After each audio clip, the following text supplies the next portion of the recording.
জানো তো আজকে একটা নতুন জায়গায় যাব বলে বার হলাম, আর সেটা কোথায় জানো তো? সেটা হলো কালিকাপুর ভাগবত সপ্তাহ অনুষ্ঠান। তো এই দেখো আমাদের টোটো চলে এসেছে, আর এই টোটোতে করে আমরা বাড়ি থেকে 3-4 জন যাব অনুষ্ঠানে। সপ্তাহে যেহেতু 7 দিনই আমরা যাব, সেই হিসাবেই টোটোকে বলে নেওয়া হয়েছে। তো দেখো এখন আমরা ভাঙন নতুন ব্রিজের ওপর দিয়ে চলে যাচ্ছি আমাদের গন্তব্যস্থলের উদ্দেশ্যে। তো আগে গত 2 বছর যেহেতু অনুষ্ঠানটি হয়ে গেছে, মাঝখানে হঠাৎ 3 বছর কোনো অসুবিধার কারণে হঠাৎ মাত্র অনুষ্ঠানটি বন্ধ হয়ে যায়। তো দীর্ঘ 3 বছর অপেক্ষার অবসানের পর এবছর যেহেতু অনুষ্ঠানটি আবার হচ্ছে, তো আমরা প্রথম দিনই সকাল সকাল সেই উদ্দেশ্যে যাত্রা করলাম। তো দেখো কথা বলতে বলতে আমরা অনুষ্ঠান স্থানে চলে এলাম, আর এখানে দেখো এবছর মঞ্চটি খুব সুন্দর করে সাজিয়েছে।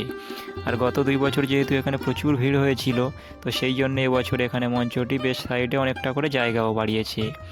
আর এখানে দেখো খুব সুন্দর একটি ফুলের গেটও তৈরি করেছে, এই গেট দিয়ে মহারাজজি আসা যাওয়া করবে।